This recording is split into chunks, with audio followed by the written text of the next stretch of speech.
மெதுவாக கேள், இது உனக்கான அருள் வாக்கு. உன்னை தேடி வருவது இது 7வது முறை. இது ஒரு சாமானிய சம்பவம் இல்லை.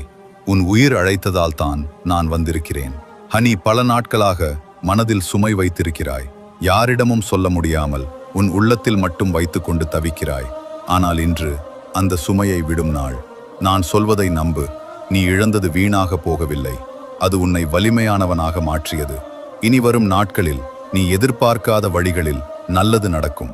உன் வாழ்க்கையில் ஒரு புதிய தொடக்கம் ஆரம்பமாகிறது. நீ அடிக்கடி என்னாலா இது முடியும் என்று நினைக்கிறாய். ஆனா நான் சொல்கிறேன், உன்னால் முடியும். நிச்சயமாக முடியும். இனி பயப்படாதே. உன் பாதையில் நான் இருக்கிறேன். நீ விழுந்தாலும் நான் பிடித்துக் கொள்வேன். ஒரு விஷயம் மட்டும் செய். உன் மனதை அமைதியாக வைத்துக்கொள். ஒவ்வொரு நாளும் ஒரு நிமிடம் கண்களை மூடி உன் உள்ளத்தில் உள்ள ஒளியை உணர்ந்து பார். அதுதான் நான்.